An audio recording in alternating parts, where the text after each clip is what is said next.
Hello students, Saurabh sir class में आपका स्वागत है।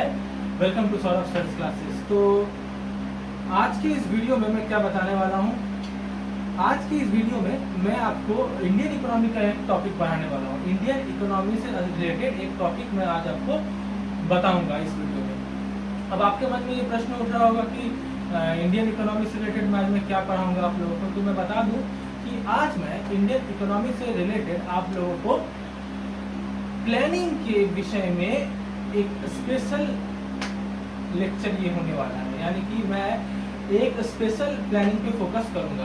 तो मैं कौन से प्लानिंग पर फोकस करूंगा, कौन से ऐसे प्लान पे मैं इस बार फोकस करने वाला हूं, चलिए देखते हैं।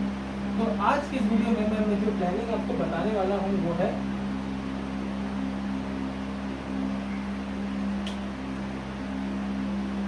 इंडिया का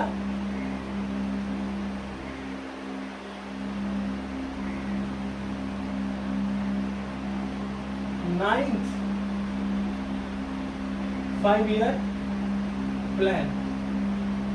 जी हाँ, आज मैं आप लोगों को 9th 5-year प्लान के बारे में बताने वाला हूँ। ठीक है, यानी कि ये टाइम पीरियड देखा जाए तो 97 से 2002 ये टाइम पीरियड है, 97 से 2002। तो 9th 5-year प्लान के बारे में मैं आज आपको बताने वाला हूँ। ठीक है, तो ये प्लान जो था, इस प्लान के दरमियान क्या हुआ, टारगेट्स क्या थे प्लानिंग कमीशन के, क्या क्या चीज़ करने का सोचा गया था और उनमें कितने सक्सेसफुल हम लोग हो सके, इन सब का पूरा जिक्र मैं इस वीडियो में आज आप लोगों के सामने करूंगा। तो वीडियो बहुत इंपॉर्टेंट है। 9th 5-year प्लान के बारे में पूरा नॉलेज आपको इस वीडियो में मिल जाएगा कि क्या प्रायोरिटी सेक्टर्स थे, किन चीज़ों पर फोकस किया गया था, ग्रोथ कितना किसका हुआ, अचीवमेंट्स क्या हुए, क्या अचीवमेंट्स नहीं हो पाए, ये सारे चीज़ मैं आज आपको इस वीडियो के माध्यम से बताऊंगा। ठीक है, तो चलिए सबसे पहले लिखते हैं कि इस जो प्लान था हमारा 9th 5-year प्लान, इसके ऑब्जेक्टिव्स क्या क्या थे। यानी कि जब भी कोई प्लान बनता है उसके कुछ ना कुछ तो ऑब्जेक्टिव्स होते होंगे ना। तो ऑब्जेक्टिव्स क्या थे इस प्लान, यानी प्लानिंग कमीशन के ऑब्जेक्टिव्स क्या थे इस प्लान से रिलेटेड, क्या सोचा था प्लानिंग कमीशन ने इस प्लान से रिलेटेड, क्या सोचा था। ठीक है, तो चलिए उसका जिक्र करते हैं। तो पहला जो ऑब्जेक्टिव था वो था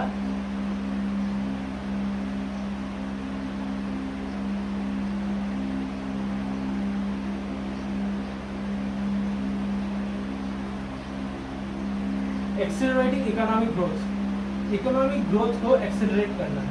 तो ये क्या है, इसका मतलब क्या है कि इकोनॉमिक ग्रोथ को एक्सेलरेट करना। इसका मतलब हुआ कि नेशनल इनकम को बढ़ाना एक टारगेट था। ये टारगेट बहुत उस समय ज़रूरी था क्योंकि ये एक्चुअली 91 के 6 साल बाद की बात है। एक नई सरकार बनी हुई थी, एक खिचड़ी सरकार से एक 98 में 99 में एक अच्छी सरकार बनी थी और फिर उस दौरान एक युद्ध भी हुआ और इसके बावजूद जो टारगेट था वो था एक एक्सेलरेटेड इकोनॉमिक ग्रोथ का, कि हमें नेशनल इनकम बढ़ाना है। तो ये ऑब्जेक्टिव तो हर प्लानिंग में रहा है, भारत का हर प्लानिंग में रहा है ये ऑब्जेक्टिव। तो 9th प्लान में ऐसा खास क्या था इस ऑब्जेक्टिव में। 9th प्लान में खास ये इसलिए हो जाता है क्योंकि ये LPG के बाद वाले समय है, यानी कि लिबरलाइजेशन, प्राइवेटाइजेशन, ग्लोबलाइजेशन के बाद का समय है। इस समय के बाद के एनालिसिस में और इस समय के पहले के एनालिसिस में फर्क, यानी कि रिफॉर्म के बाद वाला समय है ना। भारतीय इकोनॉमिक रिफॉर्म जब हुआ, न्यू इकोनॉमिक पॉलिसीज जब आई, उसके बाद का ये समय है जिसमें इस इकोनॉमिक ग्रोथ का महत्व जो है वो अलग हो जाता है। ठीक है, क्योंकि अब इकोनॉमी ओपन है, बाहर से पैसे आ रहे हैं, बाहर को सर्विसेज मिल रहा है, तो इकोनॉमिक ग्रोथ का एक टारगेट अच्छा रखा गया, ऊंचा रखा गया था। तो ये हमारा पहला ऑब्जेक्टिव था भारत का प्लानिंग कमीशन का 9th 5-year प्लान में। दूसरा टारगेट क्या था कि हमें एग्रीकल्चर और रूरल डेवलपमेंट को प्रायोरिटी देना है। Priority to agriculture and rural development, यानी कि एग्रीकल्चर और रूरल डेवलपमेंट को प्रायोरिटी देने का, प्राथमिकता देने की बात करी गई थी इस 9th 5-year प्लान के दौरान। तो ये क्यों, आखिर ऐसा क्यों कि हाँ एग्रीकल्चर को प्रायोरिटी देने कहा जा रहा है और रूरल डेवलपमेंट को प्रायोरिटी देने को कहा जा रहा है, आखिर ऐसा क्यों? इसका भी एक कारण था। कारण ये था कि एलपीजी के बाद क्योंकि भारत एक ओपन इकोनॉमी में आ गई थी और भारत को एक्सपोर्ट भी करना था, तो भारत को एग्रीकल्चर के तौर पर सशक्त होना था, क्योंकि भारत एक एग्रेरियन इकोनॉमी है। भारत एक्सपोर्ट अगर कोई चीज़ करता है तो वो एग्रीकल्चरल गुड को ही को एक्सपोर्ट करने का सामर्थ्य रखता था, उसमें सक्षम था। तो एग्रीकल्चर का पनपना जरूरी था, इसलिए एग्रीकल्चर को प्रायोरिटी दिया गया था। मोरओवर इसके एक और भी बहुत ही ट्रेडिशनल कारण ये है कि भारत में फार्मर्स हमेशा से थे, तो फार्मर्स जो खेती करते हैं, एग्रीकल्चर करते हैं, इतना ज़्यादा ऑक्यूपेशन है एग्रीकल्चर का, तो उसे तो सपोर्ट करना चाहिए, इसलिए एग्रीकल्चर को प्रायोरिटी दिया गया था। और रूरल डेवलपमेंट को क्यों देखा गया? रूरल डेवलपमेंट को फोकस करने का कारण था कि जैसे कि जो एग्रीकल्चर होता है वो तो जनरली विलेज एरियाज में ही आपको दिखाई देगा, विलेज में ही एग्रीकल्चर होता है, और विलेज जो है वो रूरल एरिया में पड़ता है। अब रूरल एरिया का डेवलपमेंट कराना ज़रूरी क्यों है?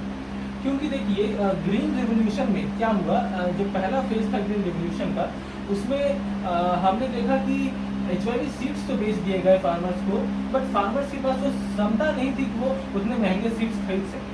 प्लस जिन लोगों ने वो सीड्स खरीदा, समझिए लोन लेके खरीदा, तभी उनकी प्रोडक्टिविटी में ज़्यादा कोई फर्क नहीं नजर आया। क्यों? क्योंकि सिर्फ सीड्स खरीदने से उनकी रिक्वायरमेंट्स पूरी नहीं हो रही थी, उनको एग्रीकल्चर करने के लिए और भी अलग अलग रिक्वायरमेंट्स की आवश्यकता थी। जैसे कि सबसे बड़ी आवश्यकता थी इरिगेशन फैसिलिटी। अब ये इरिगेशन फैसिलिटी क्या होता है, मैं यहाँ लिख देता हूँ, मैं साइड में यहाँ लिख देता हूँ, इरिगेशन फैसिलिटी की आवश्यकता थी। अब ये इरिगेशन फैसिलिटी की आवश्यकता थी, ठीक है, लेकिन क्यों?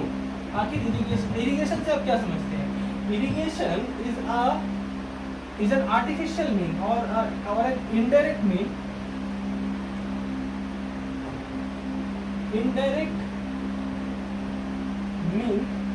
to supply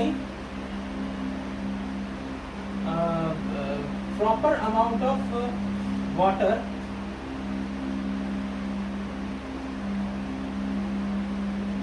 for agriculture। यानी कि खेती करने के लिए जो पानी की आवश्यकता होती है वो पानी इरिगेशन के माध्यम से दिया जाता है। अब इरिगेशन की आवश्यकता क्यों पड़ गई? क्योंकि इंडिया में जो मॉनसून है वो बहुत ही अनप्रेडिक्टेबल है मॉनसून इंडिया में मॉनसून करीब 2.5 से 3 महीने के लिए होता है, जब मॉनसून विंड्स चलती है, फिर रिट्रीटिंग मॉनसून के समय थोड़ी सी बारिश होती है, तो बहुत ही अनप्रेडिक्टेबल बारिश रेनी सीजन है भारत का। तो जो किसान है उन्हें खेती करने का मौसम मिल जाता है, वो पूरे साल भर खेती नहीं कर पाते क्योंकि उनके पास बारिश ही नहीं है। अब जब बारिश नहीं है तो क्या वो सिर्फ 2.5 से 3 महीने खेती करेंगे? जी नहीं, अगर वो 2.5 से 3 महीने खेती करेंगे तो उनका तो नुकसान होगा ही, प्लस भारत का एंटायर पिक्चर में भी भारत पूरे देश का भी नुकसान दिखाई दे सकता है, क्योंकि इकोनॉमी में प्रोडक्शन नहीं होगा। देखिए सिर्फ अगर एग्रीकल्चर प्रोडक्शन नहीं होता है तो उससे कितने नुकसान है वो आप देखिए। मैं इसे मिटा देता हूँ, देखिए समझने की कोशिश करिए। एग्रीकल्चर प्रोडक्शन नहीं हो रहा है, ठीक है, समझिए डाउन चल रहा है। तो पहली बात तो जो फूड क्रॉप्स है यानी कि जो कंज्यूमर गुड्स है उसका शॉर्टेज होगा, कंज्यूमर गुड्स का शॉर्टेज पहली बात है ना, कंज्यूमर गुड्स का शॉर्टेज होगा जिसके कारण प्राइस इन्फ्लेशन बढ़ सकता है ना, प्राइस इन्फ्लेशन ऊपर जा सकता है। दूसरी बात, एग्रो बेस्ड इंडस्ट्रीज को झटका लग सकता है। एग्रो बेस्ड इंडस्ट्रीज को झटका क्यों लगेगा? क्योंकि एग्रीकल्चर से उन्हें रॉ मटेरियल्स मिलता है। अब अगर एग्रीकल्चर में प्रोडक्शन नहीं होगा, मतलब ये रॉ मटेरियल्स महंगा हो जाएगा। रॉ मटेरियल्स अगर महंगा हो जाएगा तो या तो एग्रो बेस्ड इंडस्ट्रीज बंद हो जाएंगी, या तो अगर वो उस महंगे इनपुट को लेकर प्रोडक्शन करती है तो वो जो एक्स्ट्रा कॉस्ट जो बेयर किया है एग्रो बेस्ड इंडस्ट्रीज ने वो प्रोडक्ट के प्राइस में इंक्लूड हो जाएगा। तो प्रोडक्ट का प्राइस बढ़ जाएगा तो वापस से देखा जाएगा कि इन्फ्लेशन ही बढ़ रहा है। तो ये साइकिल अगर आपको समझ में आया होगा तो आप क्लियर हो गए कि एग्रीकल्चर क्यों जरूरी है। तो सिर्फ 3 महीने अगर खेती हो तो ये सिचुएशन तो अराइज होना श्योर है। तो इससे बचने के लिए, इससे निजात पाने के लिए एग्रीकल्चर के लिए इरिगेशन फैसिलिटी की बहुत आवश्यकता होती है। अब इरिगेशन फैसिलिटी किस माध्यम से मिल सकता है? तो जो बहुत ही ट्रेडिशनल माध्यम है वो होते हैं वेल, है ना, ट्यूब वेल, कैनल, ये सारी चीजें, ठीक है। अभी ये सारी चीजों को हम सोशल कैपिटल कहते हैं। सोशल कैपिटल यानी कि ये जो चीजें है ना, ये सरकार बनाती है, ये चीजें सरकार बना के देती है गाँव में, ताकि लोग इसको अवेल कर सके, इसका लाभ उठा सके, किसान इसका लाभ उठा सके, फार्मर्स इससे बेनिफिट पा सके। लेकिन HYP सीड्स तो बेच दिया गया, बट सोशल कैपिटल का डेवलपमेंट नहीं कराया गया। इसके कारण बहुत ही डिस्पैरिटी नजर आई थी ग्रीन रिवॉल्यूशन के सक्सेस में। यानी कि बस कुछ ही क्षेत्रों में सक्सेसफुल हुआ था जहाँ पे अमीर फार्मर्स थे, जहाँ पे थोड़े से मिडिल फार्मर्स या फिर गरीब फार्मर्स थे, वहाँ पे green revolution was a complete failure. तो इसकी बहुत आवश्यकता थी। प्लस समझिए इरिगेशन फैसिलिटी हो, यानी कि समझिए डैम्स बन गए, है ना, कैनल इरिगेशन हुआ, टैंक इरिगेशन हुआ, बट इन सभी के ऑपरेशन के लिए पावर चाहिए, इलेक्ट्रिसिटी चाहिए। डैम्स बन गए हैं, लेकिन डैम का इस्तेमाल होना चाहिए कि इलेक्ट्रिसिटी का निर्माण हो सके, ठीक है।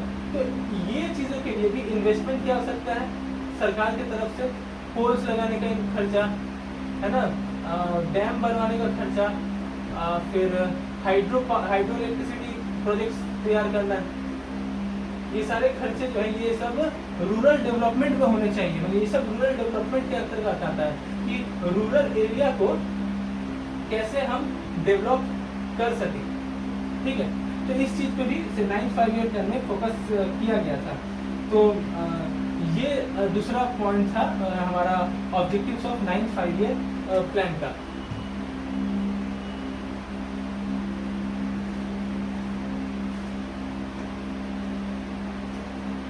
हाँ, तीसरा ensuring फूड सिक्योरिटी।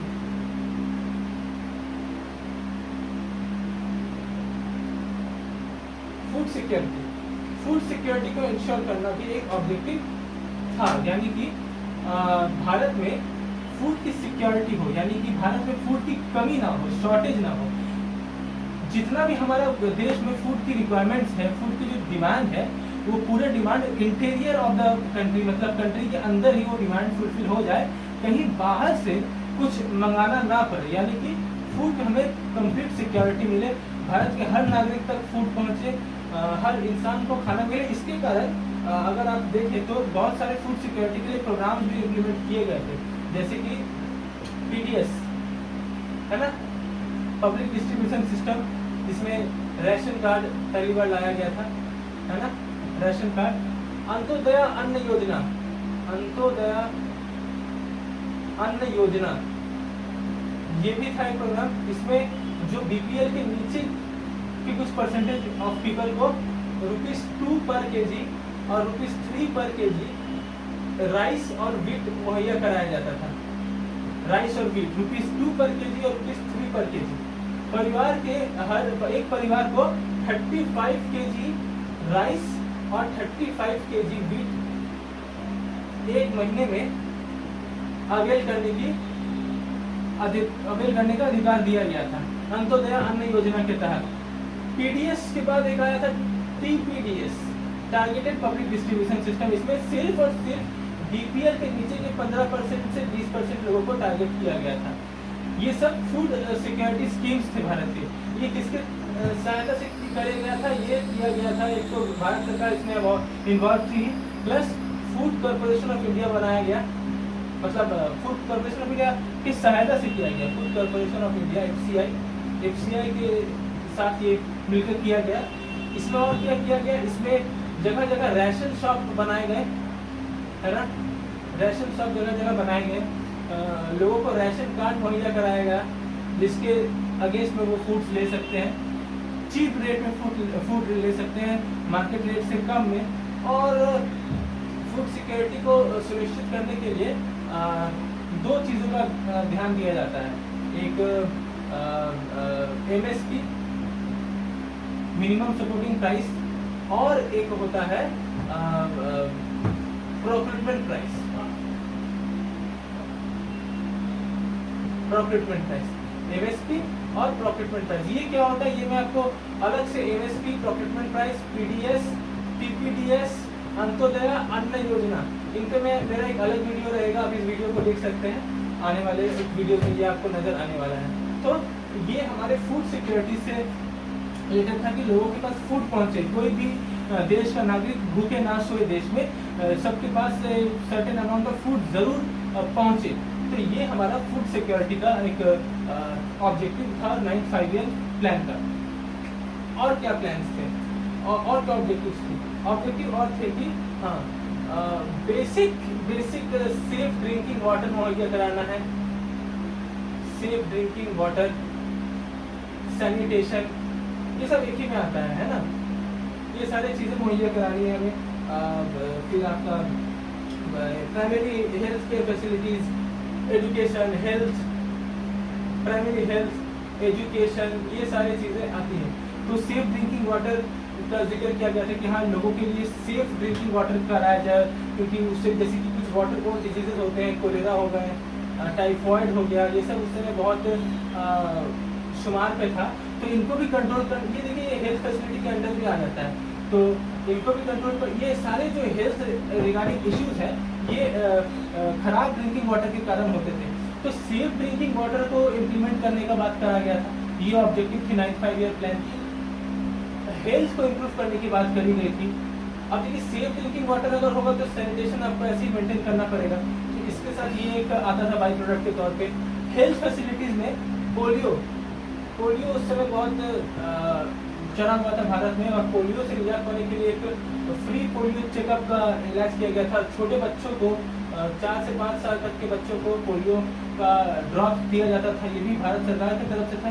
टारगेट था भारत सरकार के पास कि हमें देश से पोलियो माइलिटिस को हटाना है, तो पोलियो माइलिटिस से भारत में निजात पा चुका है। और एजुकेशन एक इम्पॉर्टेंट फैक्टर था। एजुकेशन एक इम्पॉर्टेंट फैक्टर था, क्योंकि भारत की जो लिटरेसी रेट है वो हमेशा से कम रही है, और भारत के डेवलपमेंट प्रोसेस में हमेशा से एक बैरियर है एजुकेशन। तो एजुकेशन को डेवलप करने का जो ऑब्जेक्टिव था वो बहुत ही इम्पोर्टेंट ऑब्जेक्टिव था। और इसी समय जो आप लोगों ने देखा होगा जगह जगह पे एक स्लोगन, सर्व शिक्षा अभियान, ये भी इसी समय लाया गया था वाजपेयी जी की सरकार के समय। स्कूल चले हम, जो एक स्लोगन था स्कूल चले हम करके, ये यहाँ पे लाया गया था। तो ये हुआ फूड सिक्योरिटी का, फूड सिक्योरिटी हुआ। उसके बाद हमने क्या था, हाँ, सेफ ड्रिंकिंग वाटर, सैनिटेशन, फिर हेल्थ, एजुकेशन, ठीक है। इसके बाद और कौन सा ऑब्जेक्टिव थे? हाँ, पॉपुलेशन ग्रोथ।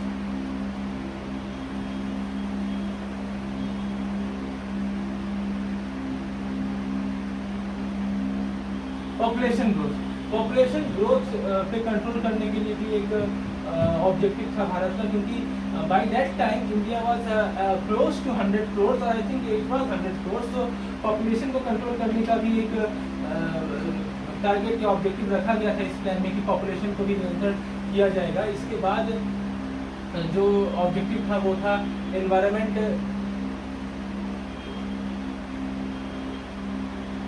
रेगुलेशन।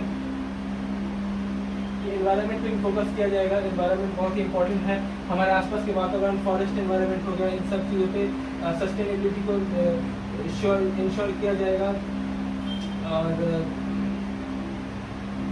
और फॉरेस्ट को बरकरार रखा जाएगा। इसके लिए फॉरेस्ट पॉलिसी भी कई बार चेंज हुई थी।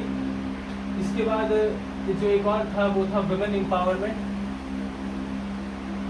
वुमेन एम्पावरमेंट पर फोकस किया गया कि वुमेन को, महिलाओं को सशक्तिकरण दिया जाएगा, महिलाओं को सभी जगह पे समान अधिकार मिलेगा। ये सारी चीज़ें इस 9th 5-year प्लान के ऑब्जेक्टिव्स में एक अटूट हिस्सा बन के नजर आई थी।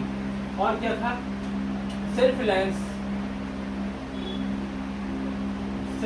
रहना था एक टारगेट, ये भी एक टारगेट था, ऑब्जेक्टिव था हमारा। और था सेल्फ हेल्प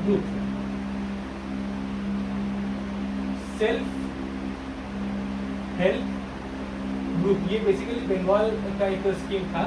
ये क्या था ना, ये basically this is the participation of people in the development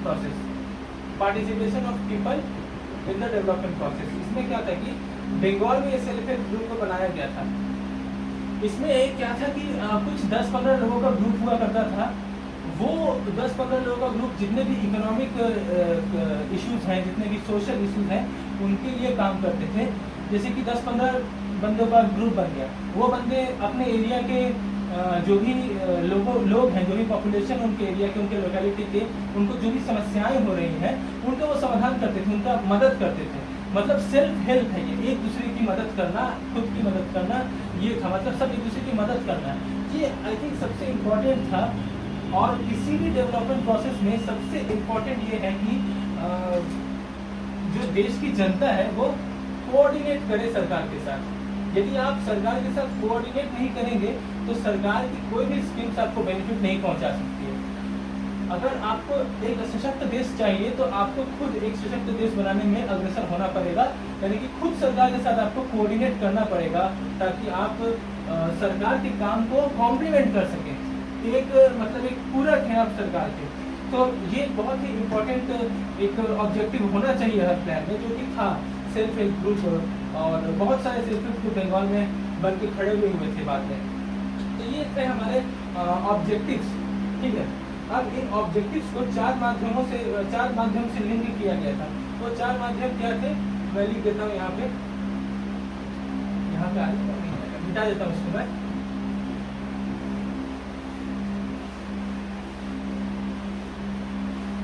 तो जो 4 माध्यम थे वो थे, पहले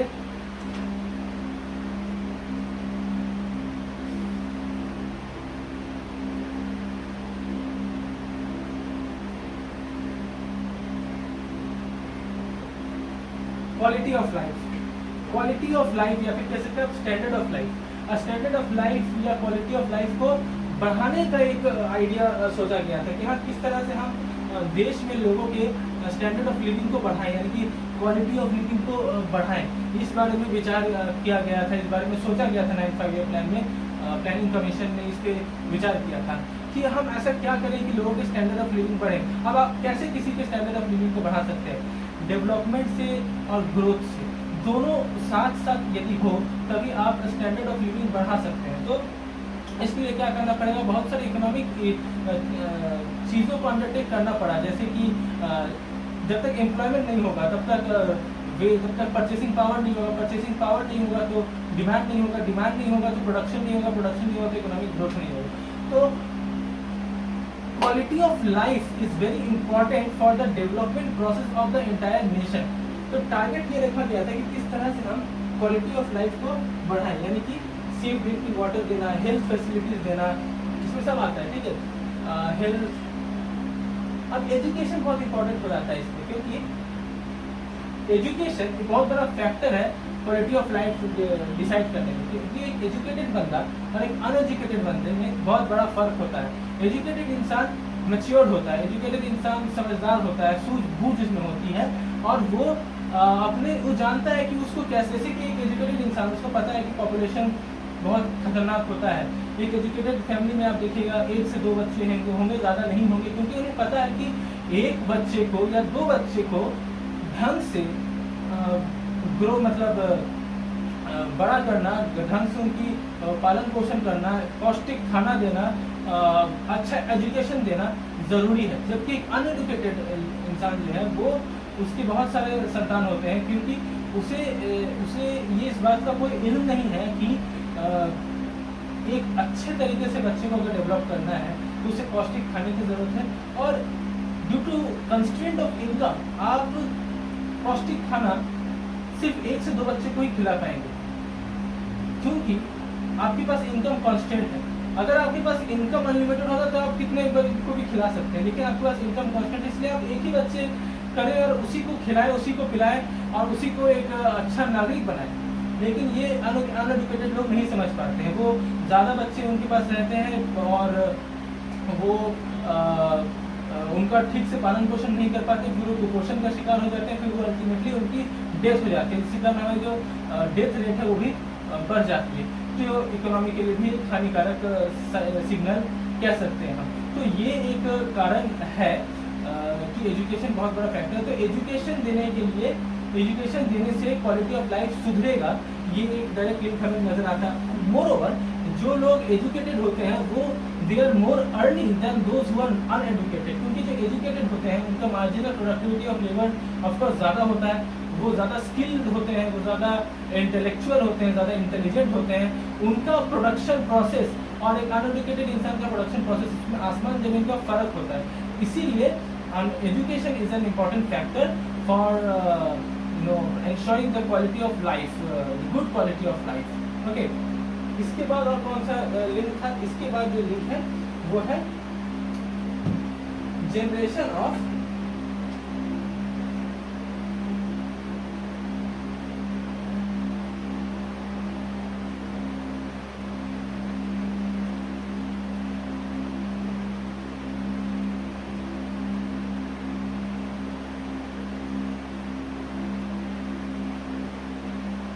productive employment, generation of productive employment. यानी कि इसके बाद जो बात करी गई थी इसमें वो कहा गया था कि हमने प्रोडक्टिव एम्प्लॉयमेंट को अंडरटेक करना है, यानी कि ऐसे रोजगार हमें देने हैं जो प्रोडक्टिव इन नेचर हो। मतलब कि उन रोजगारों से हमें कुछ बेनिफिट मिले सरकार को, यानी कि रेवेन्यूज जनरेट हो सके, सरकार को ही नहीं, प्राइवेट सेक्टर को।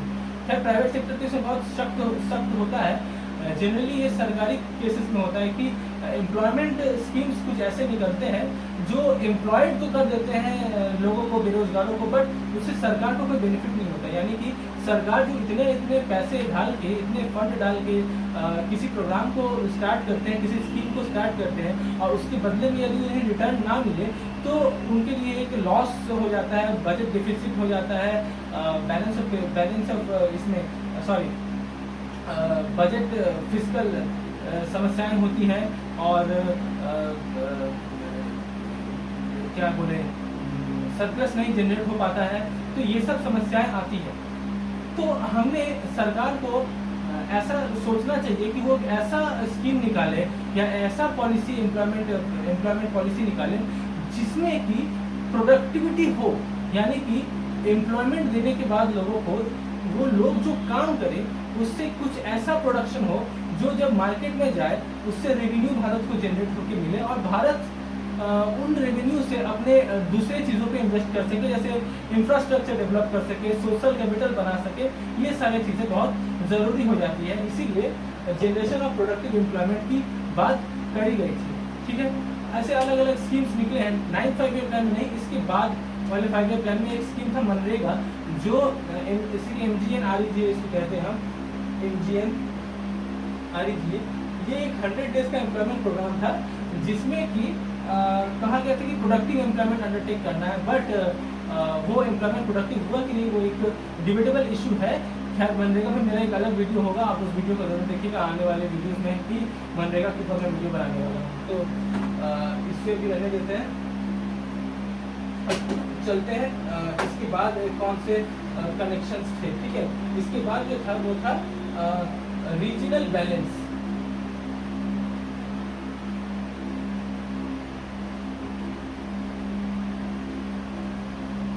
रीजनल बैलेंस, इसके बाद जो बोला गया वो था रीजनल बैलेंस। अभी रीजनल बैलेंस क्या है?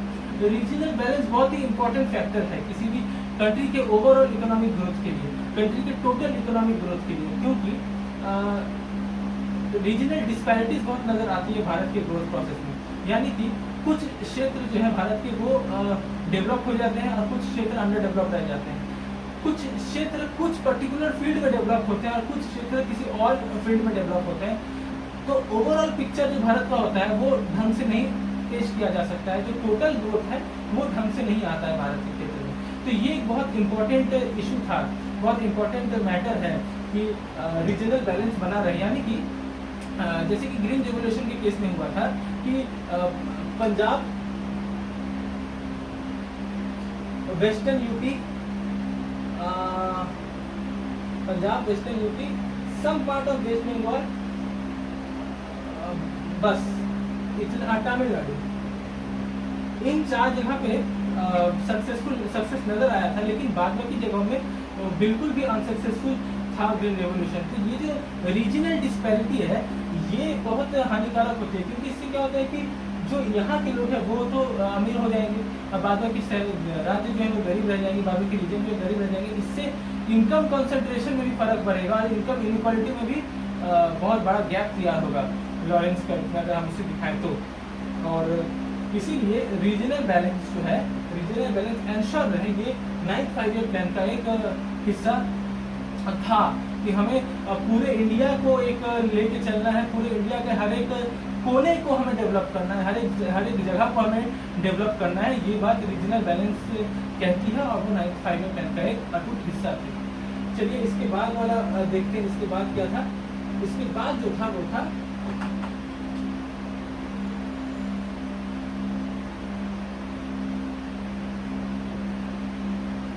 Self reliance.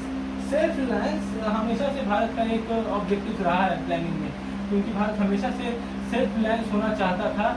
सेल्फ रिलायंस मतलब खुद के ऊपर निर्भर होना, किसी और देश के ऊपर अपने लिए निर्भर नहीं होना। जैसे कि सपोज फूड में हो गया, टेक्नोलॉजी में हो गया, इन सब में भारत जो है वो इंपोर्ट करता था।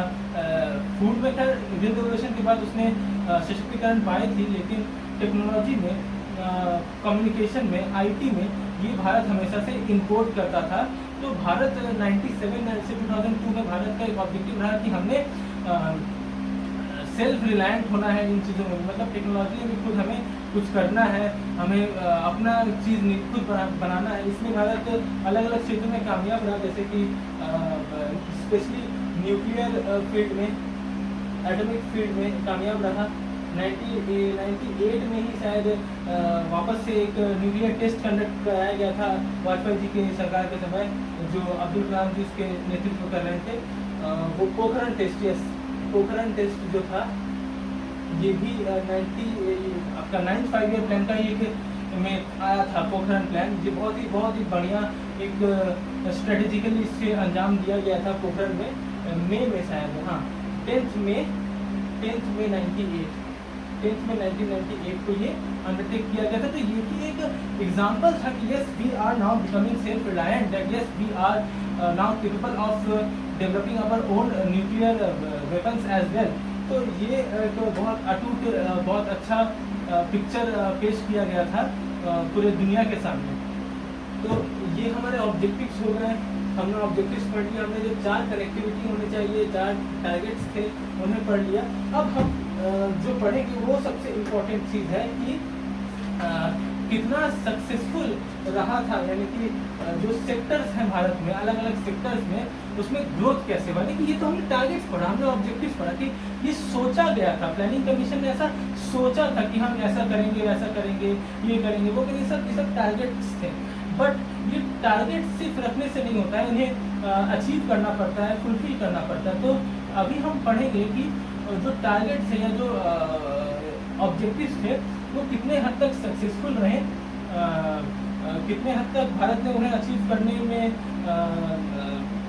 सफलता प्राप्त की, ये हम अब देखने वाले हैं। ठीक है, तो चलिए लिख देते हैं कि अचीवमेंट्स इन डिफरेंट सेक्टर्स। अलग अलग सेक्टर्स की हम बात करेंगे, एक एक करके हर सेक्टर्स का बात करेंगे और देखेंगे कि उन सेक्टर्स पे भारत ने किस तरह से अचीवमेंट किया है, किस तरह का परफॉर्मेंस भारत का रहा था 9th 5-year प्लान में। ठीक है, तो चलिए देखते हैं इसमें। तो पहला सेक्टर जो हम पकड़ते हैं वो मान लेते हैं हमारा पहला सेक्टर है, मान लेते हैं एग्रीकल्चरल सेक्टर हमारा पहला है। ठीक है, एग्रीकल्चर सेक्टर में चलते हैं।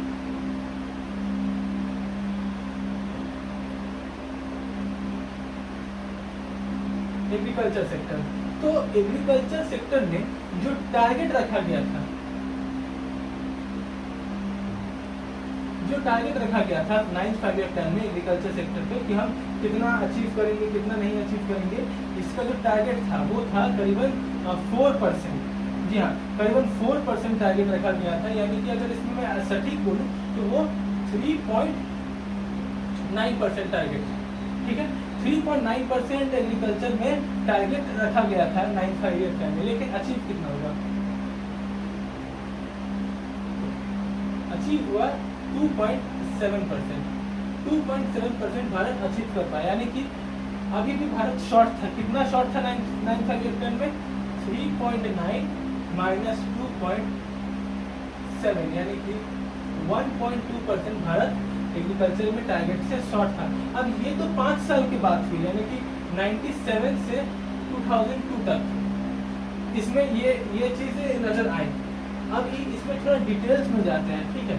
तो चलिए मैं हर ईयर का एक डेटा आपके सामने प्रकट करता हूँ। 97, 98, 98, 99, 99, 2000, 2000 से 2001, 2001 से 2002, ठीक है। ये डेटा मैं आपके सामने रखूंगा कि इन सब ईयर्स में, मतलब 5 ईयर्स में 9th 5-year प्लान, तो 5 ईयर के हर एक ईयर का मैं डेटा आपको रखना चाहता हूँ यहाँ पर, ठीक है। तो चलिए रखते हैं। तो 97 से 98 में जो अचीव किया गया वो था -2.7%, यानी कि कम गया था, 2.7% कम गया था जो 96 में था उससे, ठीक है। उसके बाद 98, 99 में हुआ ये 7.6%, यानी कि ग्रोथ नजर आया। 99 से 2000 में फिर ये कम तो हो गया 0.9%। 2001 से 2001 के दरमियान ये कम क्यों हो गया 0.4%।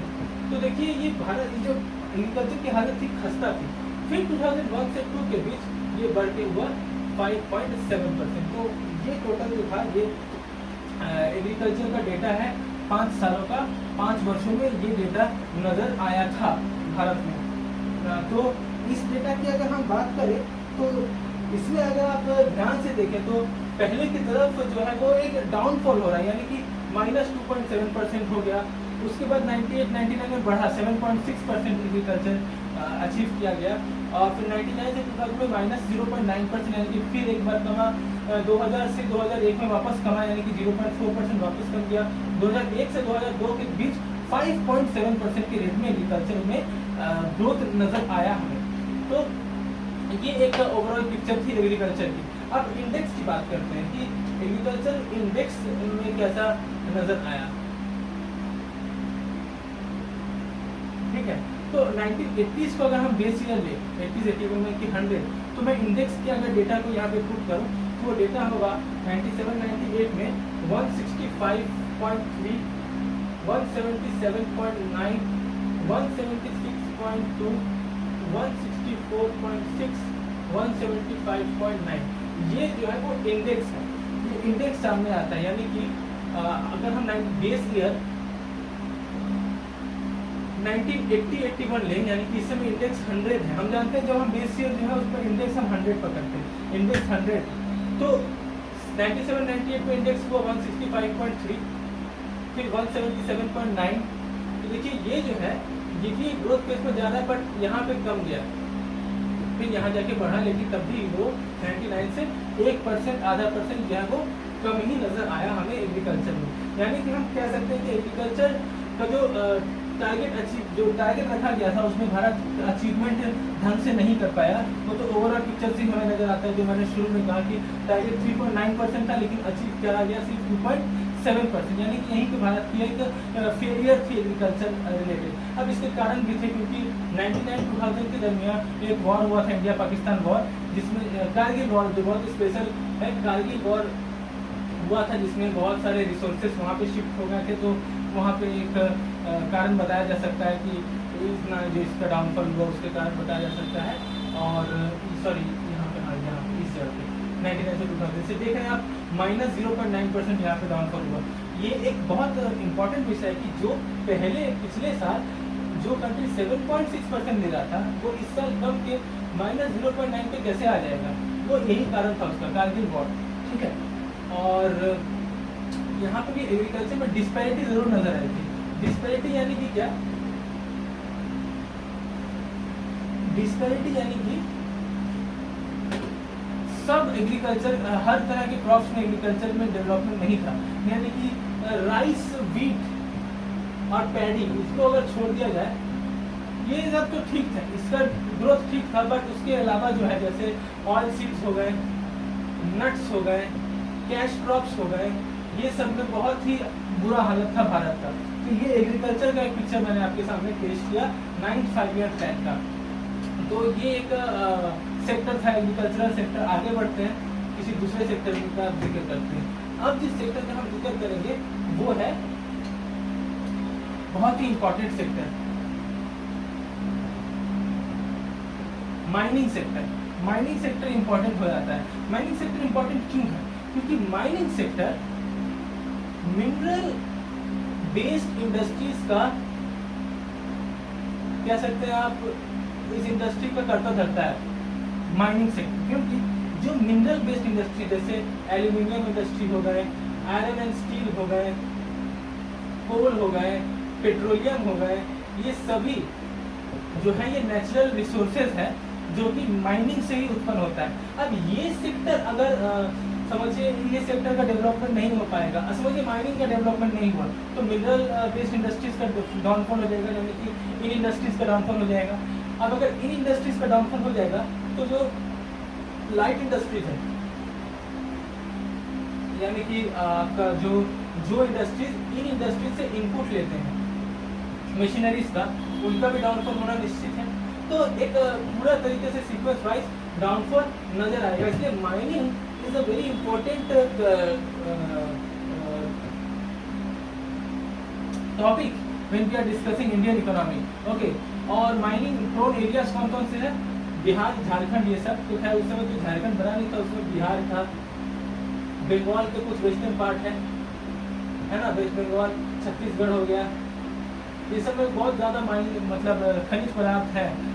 उस समय बिहार एक्चुअली झारखंड में है, जो बाद में जब 2000 में जब डिवीजन हुआ तो वापस झारखंड में आ गया। तो मैं यहाँ ब्रैकेट में झारखंड भी लिख देता हूँ क्योंकि इस प्लान में बिहार और झारखंड दोनों आता है, तो मैं बिहार झारखंड दोनों लिख देता हूँ। तो ये जो एरिया है ये बहुत ही मिनरल प्रोन एरियाज थे। यहाँ पे डेवलपमेंट मिनरल माइनिंग का होना था, जिसके पहले यहाँ पे social development, social capital development होना था, जो नहीं हुआ था इन एरियाज में, जिसके कारण माइनिंग का भी माइनिंग भी टारगेट अचीव नहीं कर पाया। तो माइनिंग का टारगेट क्या रखा गया था? माइनिंग का टारगेट था 7.2%। ये टारगेट था माइनिंग का। माइनिंग में ये टारगेट 9th 5-year प्लान में रखा गया था। और जो रिजल्ट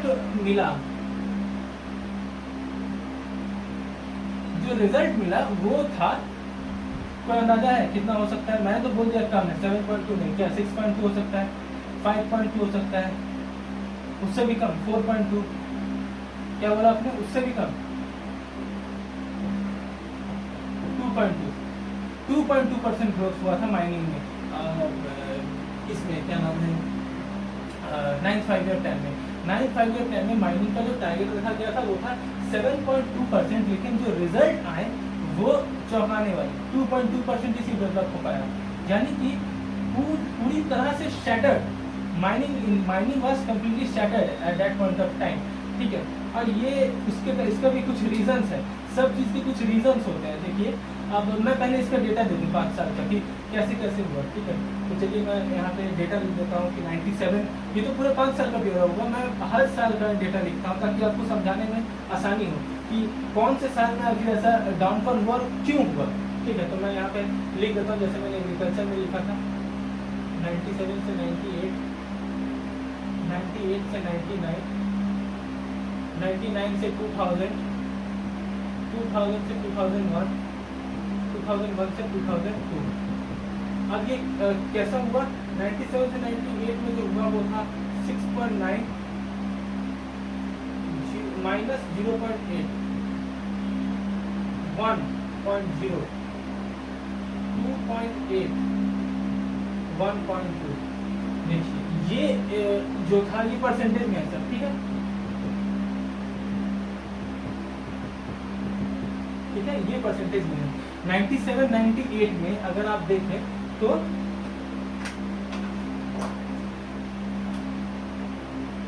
6.9% पे चल रहा था माइनिंग का। 97 98 पे 6.9% पे चल रहा था, लेकिन 98 99 में वो कम की -0.8% पे आ गया। देखिए एग्रीकल्चर में जैसा हुआ था 7.6% पे चल रहा था, कम के -0.9 पे आ गया। खैर ये तो इसमें मैं नहीं बोल रहा हूँ, उसके एग्रीकल्चर का तो मैंने बता दिया क्यों हुआ। यहाँ पे देखिए क्यों हुआ, वापस 98 99 फिर 99,000, जिस समय में हमारा कारगिल वॉर हुआ उस समय में देखिए कम गया है ना। तो डेटा का इंटरप्रिटेशन भी बहुत जरूरी होता है। तो 6.9 से -0.8 पे उतर आना और फिर अगले साल इम्प्रूवमेंट के तौर पे बस 1% पे जाना, ये एक सिग्नल था कि वॉर कितना खतरनाक था इकोनॉमी के लिए उस समय। और मोरोवर उसके बाद 6.9 पे ग्रोथ कर रहा था माइनिंग सेक्टर, लेकिन उसके बाद जो गिरना शुरू हुआ वो गिरते रहा पूरे 5 ईयर प्लान के लास्ट तक 1.2%। इसका भी एक कारण था 2000 में 2000 में 3 तरह के एक काम हुए थे। जी हाँ, 3 तरह के एक काम हुए थे, बता दूं क्या क्या।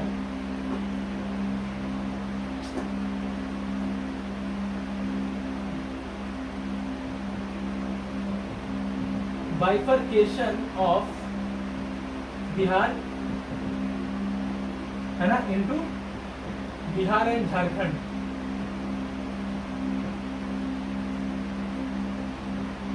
है ना, फर्स्ट वीक ऑफ नवंबर शायद 2000 में। उसके बाद बाइफरकेशन ऑफ बिहार हो गया, bifurcation of UP into UP and Uttarakhand, और एक बाइफरकेशन हुआ था वो था I guess Bihar Jharkhand UP Uttarakhand, और एक था छत्तीसगढ़ शायद, Chhattisgarh I guess, yes I think Chhattisgarh, yes Chhattisgarh में भी एक बाइफरकेशन हुआ था उस समय। ये सभी एक ही महीने में नवंबर 2000 में हो गए थे। 1 नवंबर 9 नवंबर 15 नवंबर ये तारीख है। अब यहाँ पे जो अहम हिस्सा रखता है वो यूपी और यूपी उत्तराखंड को मैं मिटा देता हूँ, ठीक है। यहाँ जो अहम हिस्सा रखता है वो ये रखता है बिहार झारखंड। बात ऐसी थी कि बिहार और झारखंड में बिहार पहले सिर्फ बिहार था, उसी में जो थे वो सब थे, सब एरिया बिहार में आते थे। तो जो भी मिनरल थे, जो भी माइनिंग एरियाज थे, माइनिंग प्रोन एरियाज थे, वो सब बिहार में आते थे। लेकिन बाइफरकेशन के बाद एक नया राज्य बना झारखंड, और जितने भी माइनिंग एरियाज है वो सब झारखंड में आ गए। अब बिहार गरीब रह गया। अब झारखंड में आने के बाद एक समस्या, एक डिस्टर्बेंस हुआ वहाँ पे कुछ समय के बाद, इसीलिए प्रोडक्टिविटी उतनी नहीं बढ़ पाई। काम तो होता था बट प्रोडक्टिविटी नहीं था, मार्जिनल प्रोडक्टिविटी लेवल्स का कम चुका था। ये कुछ कारण थे। तो इसीलिए हमने देखा कि वो उस तरह का डेटा हमें नजर आया, और माइनिंग इंडस्ट्री भी 7.2% जो उन्होंने टारगेट रखा तो उसके अगेंस्ट में सिर्फ 2.2% ही अचीव कर पा सके माइनिंग इंडस्ट्री, ठीक है। तो ये एक कारण था कि माइनिंग इंडस्ट्री का डाउनफॉल हुआ और टारगेट अचीव नहीं हो पाया 9th 5-year प्लान में, ठीक है। तो अब किसी दूसरे सेक्टर में चलते हैं। ये माइनिंग सेक्टर बता दिया मैंने, एग्रीकल्चर सेक्टर बता दिया। अब दूसरे सेक्टर में चलते हैं। अब जो सेक्टर की हम बात करने वाले हैं वो बहुत ही इंपॉर्टेंट सेक्टर, वो सेक्टर है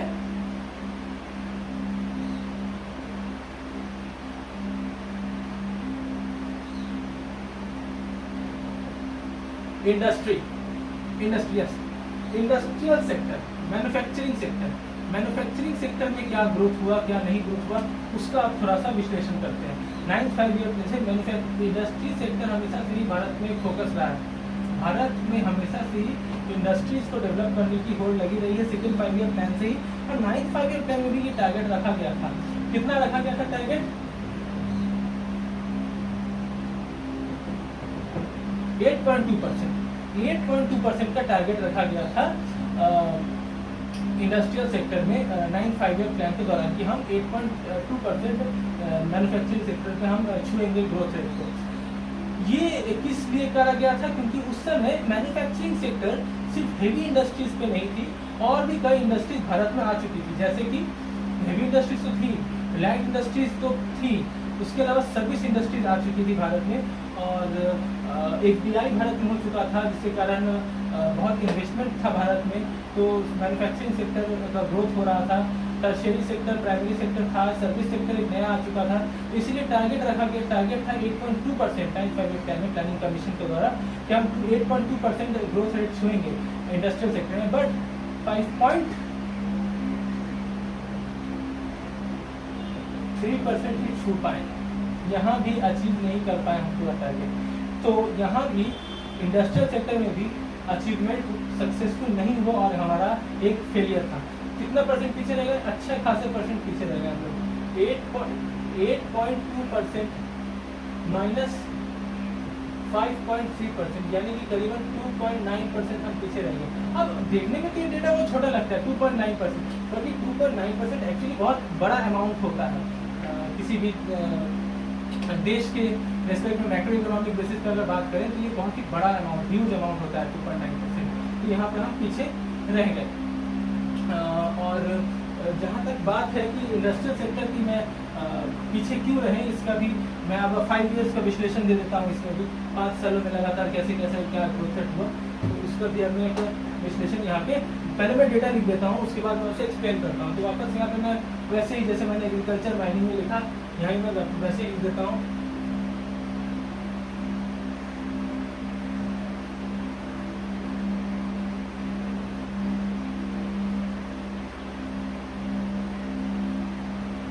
तो 97-98 से लेकर पूरा 2000-2002 तक मैंने लिखा है 6.7%, 4.8%, 6.7%, 5.0% और 2.7%। ठीक है, ये मैंने यहाँ पे डेटा लिख दिया। अभी ये नेगेटिव साइन नहीं है, ये मैंने एरो दिया है, इसे नेगेटिव साइन के साथ कंफ्यूज मत कर लीजिएगा, ये मैंने यहाँ पे एरो दिया है। ठीक है, 6.7%, 4.8%, 6.7%, 5%, 2.7%। यानी देखिए जो 8.2% का टारगेट रखा गया था उसके 5 तक भी किसी भी ईयर में टच नहीं हो पाया, है ना, नहीं टच हो पाया। अभी 6.7% हुआ पहली साल, 8 5 ईयर के बाद 6.7%, 4.8%, 6.7%। अब देखिए आपके मन में एक सवाल उठ रहा होगा कि यहाँ पे क्यों इतना ग्रोथ हुआ। वॉर तो यहाँ पे 90 मैंने कह रहा हूँ कि वॉर हुआ था, तो यहाँ पे इतना ग्रोथ क्यों बरकरार रहा, यहाँ पे ग्रोथ क्यों नहीं गिरा? क्योंकि हम इंडस्ट्रियल सेक्टर की बात कर रहे हैं। इंडस्ट्रियल सेक्टर में heavy, light, consumer, arms and ammunitions भी आते हैं। तो वॉर के समय आर्म्स एंड अम्यूनिशंस की प्रोडक्शन को बढ़ाया गया था, इसलिए इंडस्ट्रियल सेक्टर में डाउनफॉल नजर नहीं आता है, क्योंकि यहाँ पे आर्म्स एंड अम्यूनिशंस की प्रोडक्शन तो हुई थी, क्योंकि वॉर में तो वो लगेगा, इसीलिए यहाँ पे ये नजर नहीं आता है वो चीज़। तो इसमें आप कंफ्यूज नहीं हो जाए, तो मैं आपको बता देता हूँ। तो यहाँ पे 5%, 2.7% जो है वो ग्रोथ रेट नजर आया, और लास्ट तक आते आते 2.7% हो गया इंडस्ट्रियल सेक्टर। इसका भी कारण था कि यहाँ पे 2.7% क्यों हुआ। देखिए सब कुछ लिंक है, आप पूरे पिक्चर को अगर एक साथ देखिएगा आपको पूरा क्लियर हो जाएगा। माइनिंग, एग्रीकल्चर सब इंटरलिंक है। देखिए मैंने कहा कि 2000 में विभाजन हुआ बिहार झारखंड का, बिहार झारखंड का विभाजन हुआ ना। बिहार झारखंड का विभाजन होने के कारण क्या हुआ, बिहार झारखंड का विभाजन होने के कारण माइनिंग इंडस्ट्रीज डेवलप नहीं कर पाई, मतलब ग्रोथ नहीं ले पाई। अब जब डेवलप नहीं कर पाई माइनिंग इंडस्ट्रीज, यानी कि मिनरल बेस्ड इंडस्ट्रीज जो है उनका दिवालिया निकल गया होगा। मिनरल बेस्ड इंडस्ट्रीज को भी नुकसान पहुंचेगा अगर माइनिंग इंडस्ट्रीज नहीं काम करेंगे तो, क्योंकि माइनिंग इंडस्ट्रीज से तो raw material mineral based industries लेते हैं। और मिनरल बेस्ड इंडस्ट्रीज क्या होते हैं, मिनरल बेस्ड इंडस्ट्रीज होते हैं हेवी इंडस्ट्रीज। हेवी इंडस्ट्रीज, अब मिनरल बेस्ड इंडस्ट्रीज डेवलप नहीं करेगा, ग्रोथ नहीं करेगा, तो हेवी इंडस्ट्री मतलब ग्रोथ नहीं कर रहा है, इसलिए उसका डेटा देखिए 2.7% पे अटका हुआ गिर गया था। समझ में आया? दोबारा समझाता हूँ आपको क्लियर करके। देखिए 2000 में विभाजन हुआ बिहार झारखंड का, जिसके कारण माइनिंग इंडस्ट्री का डेटा मैंने बताया कि नीचे डाउनफॉल दिखाया। अब माइनिंग इंडस्ट्री कम गया, जिसके कारण मिनरल बेस्ड इंडस्ट्रीज को झटका लगा। मिनरल बेस्ड इंडस्ट्रीज ग्रोथ नहीं कर पाए, जिससे मिनरल बेस्ड इंडस्ट्रीज क्या होते हैं, हेवी इंडस्ट्रीज होते हैं। अब हेवी इंडस्ट्रीज अगर डेवलप नहीं कर पाएगा तो लाइट इंडस्ट्रीज पे उसका प्रभाव पड़ेगा, जिसके कारण पूरा इंडस्ट्री का जो ग्रोथ रेट है वो नीचे दिखाएगा, इसलिए वो 2.7% पे दिखा रहा है। समझ में आया?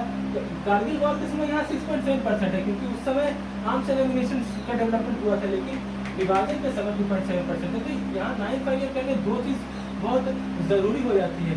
एक कारगिल वॉर को ध्यान देना है आपको, और एक बाइफरकेशन पे ध्यान देना है। ठीक है, कारगिल वॉर और बाइफरकेशन, इन दो चीज़ों पे आपको बहुत अच्छे से ध्यान देना पड़ेगा अगर आपको 9-5 ईयर प्लान समझना है तो इंडस्ट्री समझ में आ गया। अब चलते हैं किसी दूसरे सेक्टर पे और देखते हैं कि उस सेक्टर का ग्रोथ रेट कैसा था, उस सेक्टर ने क्या झंडे गाड़े 9-5 ईयर प्लान। अब जो सेक्टर का हम बात करेंगे वो ये लेट 90s में ही उसका बोलबाला था ज्यादातर, वो है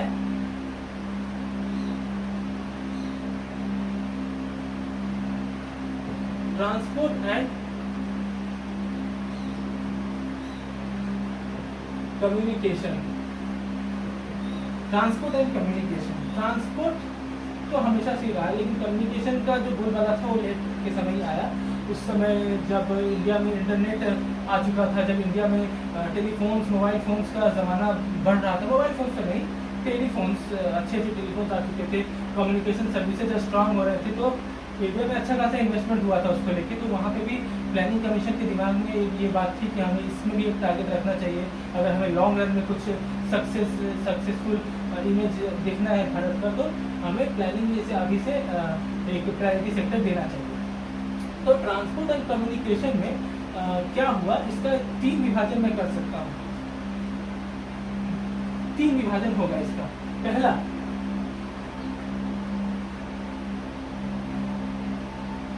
रोडवेज, ठीक है, रोडवेज,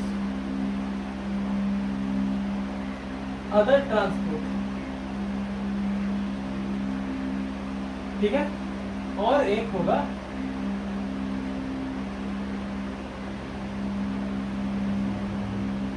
कम्युनिकेशन। तो मैंने इसे 3 भाग में बांट दिया। ट्रांसपोर्ट को 2 भाग में, रोडवेज और अदर ट्रांसपोर्ट। इसमें अदर में रेलवेज, एयरवेज, वाटरवेज, तमाम तरह के वेज आते हैं। कम्युनिकेशन को मैंने अलग रखा। अब इन हर चीज़ों में अलग अलग क्षेत्रों में अलग अलग टारगेट रखे गए थे और उनके अलग अलग रिजल्ट्स आए हैं। तो ज़्यादा समय नहीं बर्बाद करते, मैं उसमें जाता हूँ कि टारगेट्स क्या थे और उसके रिजल्ट्स क्या आए हैं। टारगेट, मैं पहले तीनों के टारगेट्स लिख देता हूँ, ठीक है।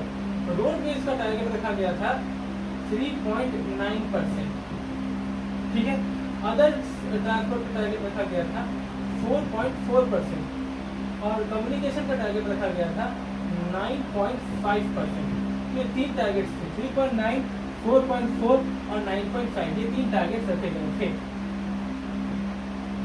रिजल्ट क्या हुआ, नतीजा क्या हुआ, क्या ये टारगेट्स फुलफिल हो पाए? तो देखते हैं।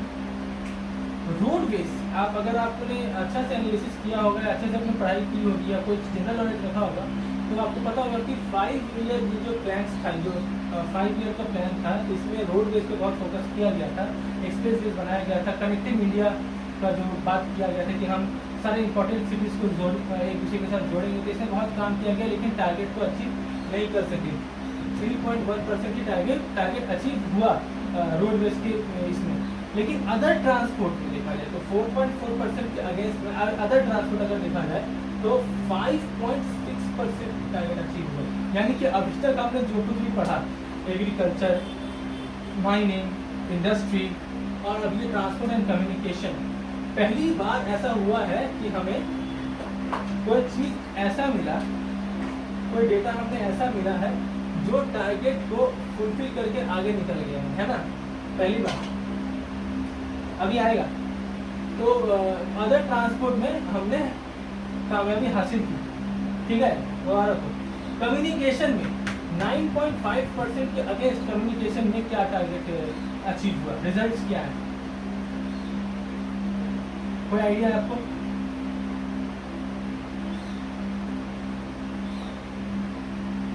वन पॉइंट वन बहुत तकलीफ हो रहा होगा ना, 9.5 रखा 1.1 होगा। असल में ये 1.1 नहीं 14.1% अचीव किया गया था। जी हाँ, 14.1% टारगेट को अचीव किया गया था कम्युनिकेशन में। कम्युनिकेशन को इतना ऐसा क्यों तहलका मचाया कम्युनिकेशन में? बहुत ही सिंपल इकोनॉमिक्स का कंसेप्ट है इसमें। खैर इसको भी मैं हाईलाइट कर देता हूँ, अच्छा लग रहा है देखने में ना, कुछ तो टारगेट अचीव किया है हमने 14.1%। तो आखिर ऐसा क्या हो गया कि कम्युनिकेशन सेक्टर ने इतना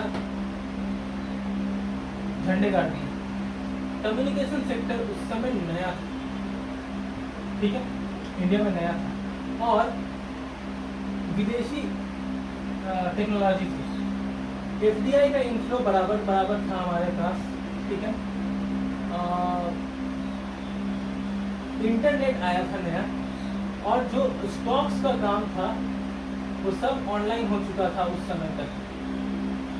मतलब ज़्यादातर कुछ क्षेत्र में ऑनलाइन काम होना शुरू हो चुका था, जिसके कारण प्रोडक्टिविटी में एक इंक्रीज होना शुरू हुआ। अब वो इंक्रीज इन प्रोडक्टिविटी के कारण था कि इतना परसेंट अचीव कर पाए हम टारगेट से ज़्यादा। मोर ओवर ये एक नया चीज़ था, नया चीज़ का इस्तेमाल ज़्यादा एफिशिएंटली हो सका क्योंकि ज़्यादा बेहतर वो प्रोडक्ट था हमारे पास, इसलिए उसका ज़्यादा परसेंट हमने अचीव भी कर पाया, ये भी कारण था। तो ट्रांसपोर्ट एंड कम्युनिकेशन को देखें तो ओवरऑल इसका अगर हम देखा जाए पिक्चर, तो अगर हम इसका एवरेज निकाले तीनों का तो देखिए क्या नज़र आता है हमारे पास टारगेट और इसका 3.9, 4.4, 9.5, तो ये हो जाता है 9, 4, 35, 80 प्लस 1, 4, 8, 8, 9, 17.8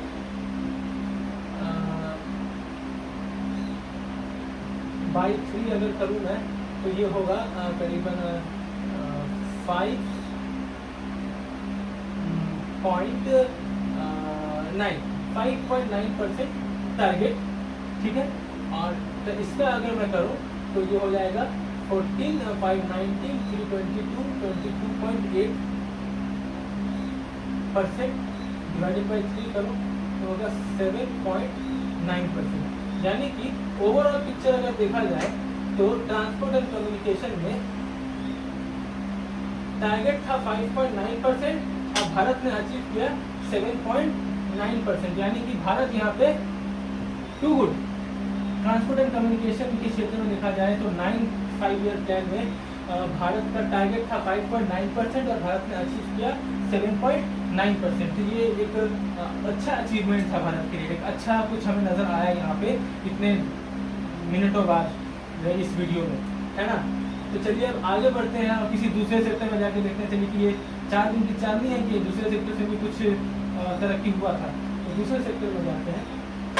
अब जिस सेक्टर में हम जाएंगे वो बहुत ही इम्पोर्टेंट सेक्टर हो चुका था लेट 90s के समय।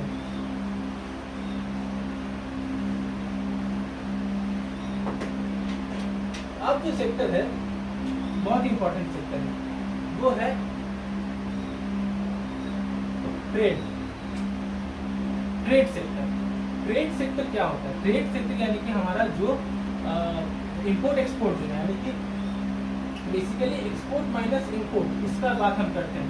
ट्रेड सेक्टर ही डिटरमाइन करता है कि हमारा बैलेंस ऑफ ट्रेड क्या होगा, बैलेंस ऑफ पेमेंट सरप्लस होगा, बैलेंस होगा या डेफिसिट होगा, है ना। फॉरेन एक्सचेंज हम खरीदेंगे या बेचेंगे ये भी इसी पर डिपेंड करता है। तो कई सारी चीज़ें हमारे ट्रेड पे निर्भर करती है ना। और ये मैंने क्यों कहा लेट 90s के समय, क्योंकि पहले के स्टार्टिंग के समय तो फर्स्ट सेकंड प्लानिंग के समय, थर्ड प्लानिंग के समय तो भारत ने बहुत ही क्लोज ओपन मतलब क्लोज ग्रोथ स्ट्रेटेजी रखी थी। लेकिन बाद में भारत एलपीजी के बाद ओपन हुआ, रिफॉर्म पीरियड के बाद भारत ओपन होने के पथ पे अग्रसर हुआ, इसलिए ट्रेड एक इम्पॉर्टेंट सेक्टर हो जाता है इस 9th 5 year plan as far as 9th 5 year plan is concerned। तो ये बैलेंस ऑफ ट्रेड का जब मैं बात करूँ तो यहाँ पे ज़रूरी है कि हम ट्रेड कर किस चीज़ का रहे हैं, हम ट्रेड करते किस चीज़ का थे उस समय। उस में बेसिकली जो इन्वेस्टमेंट आता था, कैपिटल इनफ्लो भारत में बहुत होता था, नए नए चीज़ों का इनफ्लो हुआ था भारत में, है ना। और हम एक्सपोर्ट करते थे कुछ चीज़ें, एग्रीकल्चरल चीज़ें भी एक्सपोर्ट करते थे हम, तो ये चीज़ हमारे पास थी। हमने टेक्नोलॉजी इंपोर्ट करा था, जिसके कारण हमारा इंडिया में स्किल डेवलपमेंट हुआ और प्रोडक्शन भी बढ़ा, एम्प्लॉयमेंट भी बढ़ा। ये सारे चीज़ें यहाँ पे थी। तो ये सारे पॉइंट्स जो है वो ट्रेड से रिलेटेड ही थे, क्योंकि ट्रेड नहीं होती तो ये चीज़ें यहाँ पे दिखना शायद पॉसिबल नहीं था। अब टारगेट और रिजल्ट्स की बात कर लेते हैं। टारगेट क्या रखा गया? तो टारगेट ट्रेड का ग्रोथ का रखा गया था 9th 5-year प्लान में 6.7%। तो 9th 5-year प्लान में ट्रेड का टारगेट रखा गया था 6.7%। अब देखना ये है कि रिजल्ट्स क्या है ना। रिजल्ट्स 6.7%। तो जो टारगेट सेट किया गया था ट्रेड में 9th 5-year प्लान में, वही टारगेट को फुलफिल भी किया गया 9th 5-year प्लान में। यानी कि यहाँ पे जो अचीवमेंट था वो फुलफिल हो गया, भारत को ये भी फुलफिल हो गया। तो ये भी हमारे लिए एक अच्छा सिग्नल था। तो इसको भी मैं रेड से एक बार दिखाना चाहता हूँ, अच्छा लगता है ना।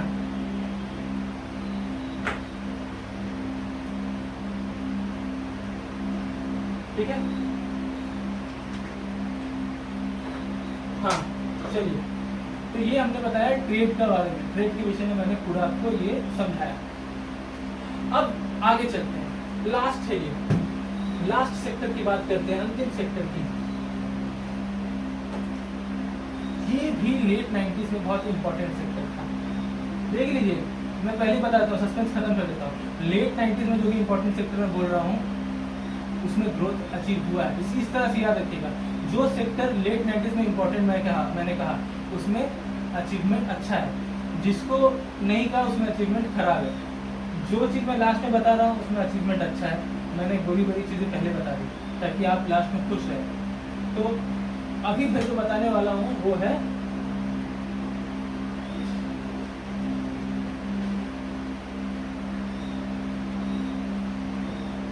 Service sector. सर्विस सेक्टर क्या होता है? जो ग्रोथ मॉडल्स हैं, इसका क्लार्क फिशर ग्रोथ मॉडल हो गया। इन्होंने कहा था कि 3 सेक्टर्स होते हैं ग्रोथ के में। प्राइमरी सेक्टर है ना, टर्शियरी सेक्टर, ठीक है, सॉरी सेकेंडरी सेक्टर और फिर टर्शियरी सेक्टर। प्राइमरी सेक्टर होता है एग्रीकल्चरल सेक्टर, ये होता है मैन्युफैक्चरिंग सेक्टर, और टर्शियरी होता है सर्विस सेक्टर। यानी कि क्लार्क फिशर मॉडल में, क्लार्क फिशर इस मॉडल में कहा गया कि कोई भी कंट्री जब डेवलपमेंट प्रोसेस पे आगे बढ़ती है तो पहले वो प्राइमरी सेक्टर से सेकेंडरी सेक्टर में शिफ्ट करती है, फिर सेकेंडरी सेक्टर से वो टर्शियरी सेक्टर में शिफ्ट करती है। यानी कि 2 तरह का शिफ्टिंग उसमें जरूर नजर आता है। ये क्लार्क और फिशर जी ने कहा था। तो भारत भी अब सर्विस सेक्टर में अपना वर्चस्व कायम करने का होड़ में लग गया था। तो सर्विस सेक्टर भारत में उस समय नया था और वो बेसिकली इम्पोर्टेड था, यानी कि कैपिटल इनफ्लो के थ्रू आया था। कैपिटल इनफ्लो हुआ था सर्विस सेक्टर का। टेलीकॉम इंडस्ट्रीज आए थे, internet, mobile phones, telephones, technology, modern fibres, optical, ये सारी चीज़ें आई थी। तो सर्विस सेक्टर जो है वो डेवलप अपने आप हो रही थी। तो प्लानिंग कमीशन के दिमाग में ये बात था कि हाँ, हमने जब इसे इंपोर्ट किया तो इसका हमें ग्रोथ भी देखना चाहिए कि लॉन्ग रन में इसमें हम सक्सेसफुल हो सके। और आज के तारीख में सर्विस सेक्टर सबसे इम्पोर्टेंट पार्ट रखता है भारत के जीडीपी का। मतलब एग्रीकल्चर के बाद मैं अगर बात करूँ तो सर्विस सेक्टर सबसे इम्पोर्टेंट पार्ट रखता है आज की तारीख में।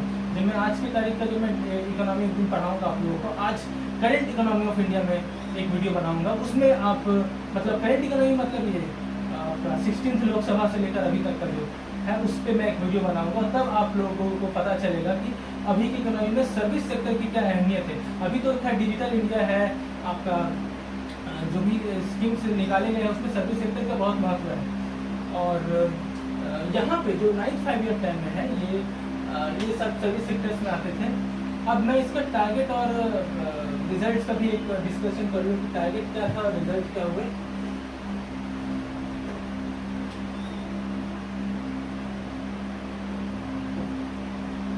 9.9% टारगेट रखा गया था सर्विस सेक्टर में, 9.9%, ठीक है, कि 9.9% हम अचीव करेंगे।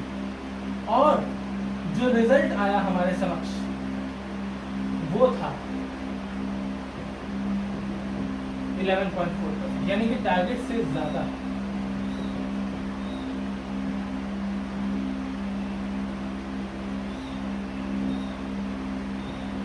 वन 1.5% ज़्यादा, 1.5 होगा ना, हाँ 1.5% ज़्यादा टारगेट अचीव किया गया था सर्विस सेक्टर में। तो सर्विस सेक्टर में भी एक सरप्लस था, तो ये भी अच्छा लगा देखने, इसे भी हाईलाइट करेंगे,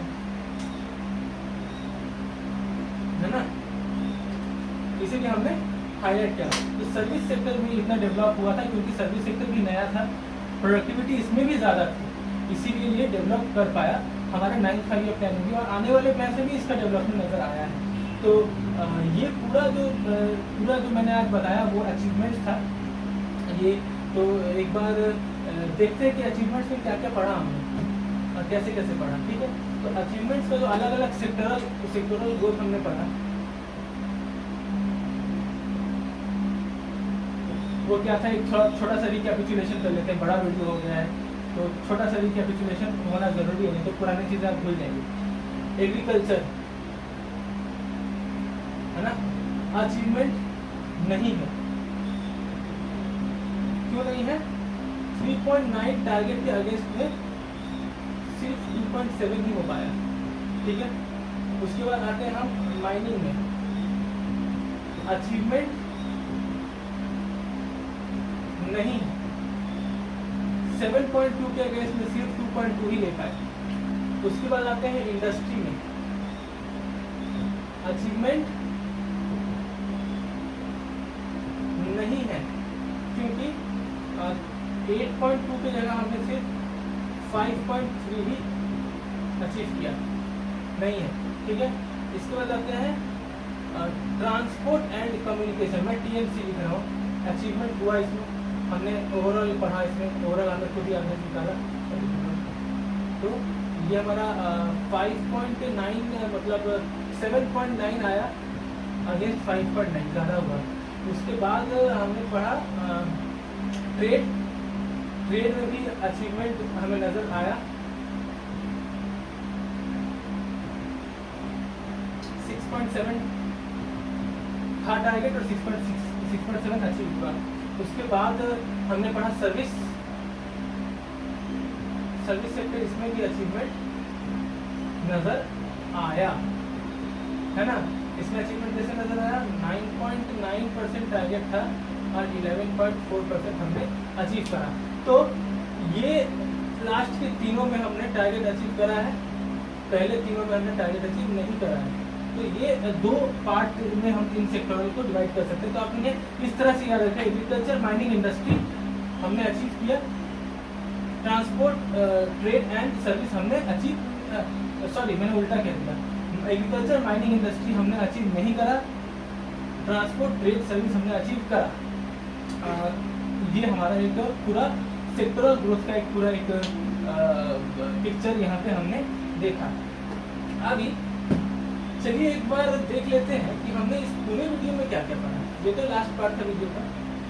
तो हमने इस 9th 5-year प्लान 1997 से 2002, इसमें हमने पहले पढ़ा था। जब भी इस प्लान के बारे में आप पढ़े तो दो चीज़ों को आपको ध्यान रखना है, कारगिल वॉर और बाइफर्केशन, है ना, क्योंकि ये दो चीज़ इफेक्ट करता है इस 9th 5-year प्लान के टारगेट्स को। उसके बाद हमने इसके ऑब्जेक्टिव्स पढ़े, इस प्लान के ऑब्जेक्टिव्स क्या थे, है ना। 4 कलेक्टिविटीज पढ़े हमने, ठीक है। क्वालिटी ऑफ लाइफ वो सब जो हमने पढ़ा, टारगेटेड एम्प्लॉयमेंट, प्रोडक्टिव एम्प्लॉयमेंट वो सब। उसके बाद हमने पढ़ा अचीवमेंट्स ऑफ डिफरेंट सेक्टर्स, ये पढ़ा हमने। तो आज की इस वीडियो में हमने ये सारी चीज़ों को कवर किया है। अपनी इस वीडियो में हमने बेसिकली 9th 5 ईयर प्लान पे ज़बरदस्त फोकस किया, और आप लोग भी हमारे साथ बने रहे, पूरे वीडियो आपने देखा, उसके लिए मैं तो आपका बहुत बहुत शुक्रगुजार हूँ। इतने देर बैठ के आपने ये वीडियो देखा, बहुत अच्छा लगा कि आपने वीडियो देखा। और आने वाले वीडियो में मैं 10th 5 year plan, 11th 5 year plan, 12th 5 year plan, NITI Aayog सब पे वीडियो बनाऊंगा, और मैं उम्मीद करता हूँ कि आप लोग वो वीडियो भी देखेंगे। और ये वीडियो में अगर, क्योंकि बहुत बड़ा वीडियो हो गया, हो सकता है कोई पॉइंट आप भूल गए होंगे या कोई पॉइंट आपके दिमाग से निकल गया, तो आप इस नंबर पर कॉल करें, 9836793067 पे कॉल करें, मुझसे बात करें, डायरेक्ट क्वेरी जो है वो हमसे समस्या सॉल्व कर लें। और या तो हमारी वेबसाइट